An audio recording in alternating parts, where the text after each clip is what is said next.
Hey guys, welcome back to World of Warships. Today we're taking a look at the Puerto Rico as it's getting a B variant this year in Black Friday. And usually this is a great event as any B variant is a discount over its standard counterpart. Not so here with Puerto Rico, thanks to it only being available in a ship bundle. So you got to get a bunch of other ships with it. I guess if you're interested in buying everything the bundle has to offer, could be seen as a discount. However, this discount is 99,000 doubloons, or $396, and I believe that is US dollars. It includes Puerto Rico B, Rhode Island B, neustrashimy B, and Johan B, as well as a few other little things. But those are the main 4 ships that you're actually getting there. And if you're just interested in getting this ship alone, unfortunately, you do have to go with that bundle. And I'll be taking a look at all of these Black Friday ships, the new ones and the ones I'm most interested in the next couple of weeks. But for now, it's Puerto Rico. I saw Rhode Island yesterday, if you're interested in that one. Puerto Rico has a counterpart in this game that plays fairly similarly, and that is Alaska, a ship that is usually not available, but is also coming back for Black Friday. That seems to be the only time that that ship is available. And that one is for regular money purchase only. That's the other element of Black Friday events. Massachusetts B, Jean Bart B, Alaska B, and Azacia B, only available for direct purchase with money. You can't use the doubloons you've been grinding out over the last couple of updates just by playing the game completely for free. So Alaska B is 74 US dollars. So if you have a lot of doubloons, maybe you get this bundle, but if you're looking for this playstyle, Alaska B could be a good option. I'll make a video on that one soon. For now though, let's talk more about Puerto Rico. And this ship is not actually a direct upgrade over Alaska. In many ways, it's a bit of a side grade or a downgrade. And I think that comes down to its dispersion on these main guns. You have battleship dispersion table. It's not even battle cruiser. So you're going to notice some inconsistencies here. The Sigma is 2.2, so that gives us a good tendency for the shells to go towards the center of our dispersion ellipse, but it's a rather large dispersion ellipse. And being battleship dispersion, and we're a cruiser, we don't get access to the very, very nice American 6th upgrade slot for battleships, giving you 11% better dispersion. That doesn't exist for this ship. So it's a bit of a trolley ship when it comes to these main guns. And as a result, we're feeling a little bit like an Alaska, but at a higher tier. It's still better in other ways, like its armor seems to tank a lot better too. But specifically when it comes to the main guns, your main form of battle impact, it's all about hits on target. And when you're using AP, it's all about hitting specific areas of the ship. And having more guns but worse dispersion results in it feeling a bit like a side grade. Although if you're running something like Outnumbered, as I have been recently on these battle cruisers, suddenly the dispersion tightens up a whole lot, and I have to recommend you guys run Outnumbered on this thing, as well as a lot of battle cruisers. If you're like me, you get frustrated sometimes at these ships and their seemingly inconsistent dispersion. It's really, really valuable to have Outnumbered. Watch for it to proc, and you should notice when it's actually active on this thing. It also doesn't have quite as much range as Alaska. Interesting, it goes to 18.8 kilometers of range. With 13 kilometer detect, that can work in tier 10 games. It can be a little bit awkward. Fortunately, we do have quite a bit of armor on this ship to allow us to tank some battleship fire. We don't want to tank open water necessarily, but we can quite easily get up to some strong island positions. Here we get some decent hits, improved pen angles on this AP, by the way, much like Des Moines pen angles, very nice. But that one was without Outnumbered. Here's an Outnumbered proc on our main guns. And it's pretty disgusting how good the dispersion gets all of a sudden when you have that active. I think he probably dies there from close to full HP, considering that dispersion. It's good, man. You need to run Outnumbered on this thing. These AP shells do 8,900 alpha damage, and they're the same as Alaska. A little bit floaty, but great pen overall. Not enough for battleships, but amazing into cruisers. Maybe at close range, good enough for battleships. But more importantly, you get these improved pen angles, so people can't really bounce them. The HE shells here do a decent amount of damage as well, 4,300 alpha, but more importantly, you get 51 millimeters of pen here. and that's going to let you pen through a lot of battleship armor these days. 27% fire chance results in decent fires per minute, although let's be honest, a ship like this one can have salvos like this into the Napoli. You should be using AP most of the time. We nearly one-shot him. Again, outnumbered procced, giving us that dispersion. The inconsistency with battle cruisers that I've lamented for so long, outnumbered fixes a lot of that, and a bit of a mistake on my part to not realize that sooner. So I'm actually having a good time in Puerto Rico.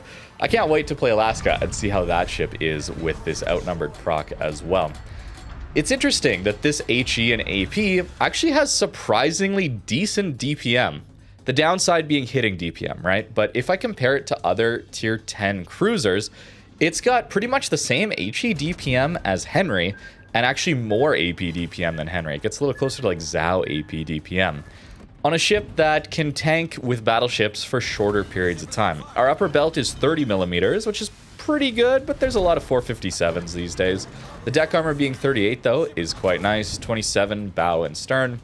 It's a rather large ship, it's a little bit clumsy. Firing angles are 35 degrees forwards and backwards, so you're exposing enough to get citadeled if your citadel was waterline. It's like an underwater citadel here in this case. So plunging fire can get you, but for the most part at closer ranges, like into that Kremlin earlier in this battle, we just sat there and tanked him. And it's one of the design features of this ship that is nice when you're playing it, but is very frustrating to deal with. A Puerto Rico at close range can basically just sit broadside and not take citadels. Pretty annoying. It also has a decent amount of healing too, allowing us to get over 2 million potential damage in this one. And while I'm low here, we always have the option to farm over islands or around islands. I'm trying my best to just use my rear turrets on this Massachusetts and keeping the tallest point of my superstructure hidden behind this island. We're kind of poking around the corner like this. Very useful to do in cruisers, even battle cruisers, battleships. When you're low HP like this, you can net out a lot more damage. Getting the Halsey Confed here, American ship, you can run Halsey on it, and that Confed is really useful. Having a radar here is also quite excellent. It lasts quite a long time, 35 seconds, maybe not quite as long as like 40 seconds on Des Moines, but still very, very solid here. Great utility to bring to the battle here. And the HE, as you saw into this gearing, I believe, in this battle, was very, very good when these shells all connect. It's all down to dispersion, right? So when we have this outnumbered proc, which I had most of this battle, it seems incredible. But without it, it's going to be lacking, all right? If you're not proccing this, if you're not getting to closer ranges, if you're further range, the poor shell velocity and not amazing consistency on the dispersion, at least without the outnumber proc, it's going to feel much more inconsistent than I am showing here. This is easily the best battle I've ever had in Puerto Rico. Not that I play it that much, to be fair, but still, I usually am not seeing this ship nearly this consistent, which is why I'm talking about outnumbered all the time. If you're interested in a ship like this one, and you're frustrated by dispersion from it sometimes, you think you should be getting more damage into these broadside ships, Napoli takes a little over 10k, but we nearly one-shot him last game. That was closer range, but I think it's the outnumbered proc here that's making all the difference in this consistency.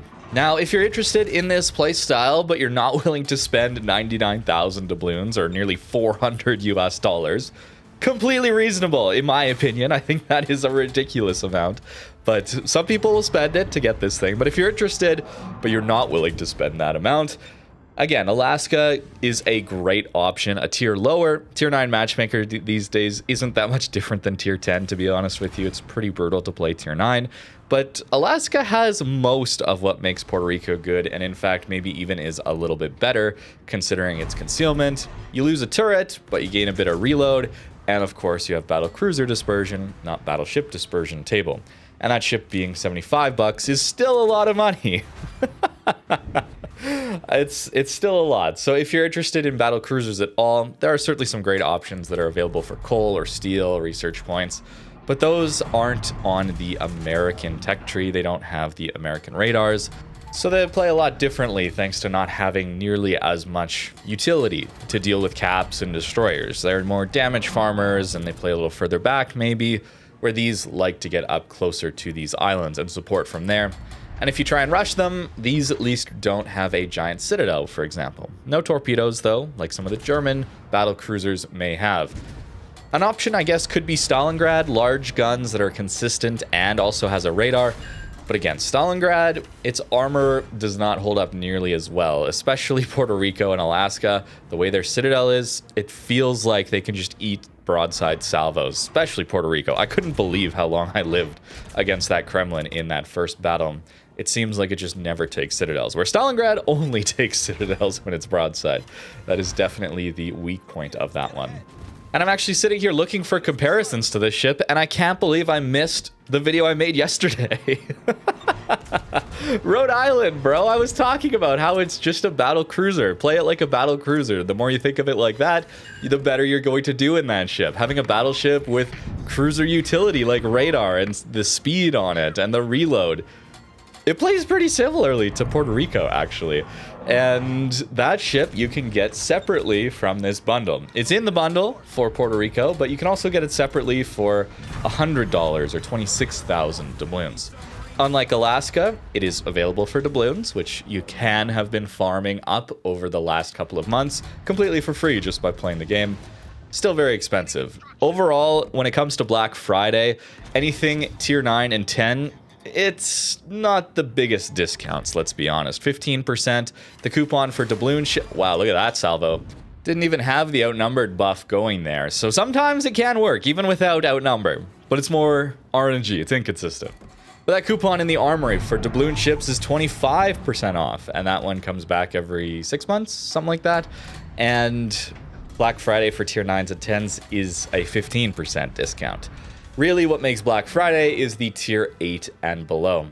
I'll be making a updated tier list if you guys are interested in that for 2025 Black Friday, as well as there's a lot of Black Friday ships to go over, so we'll be doing that in the coming weeks. But I want to look at these new ones to start with. Things like Puerto Rico, I have not gone over in a very, very long time. It's not a ship that I generally play, and I'm glad I did today, as I had a really, really good time playing this ship. It was inconsistent at times, but generally, the armor held surprisingly well, and the guns performed quite well.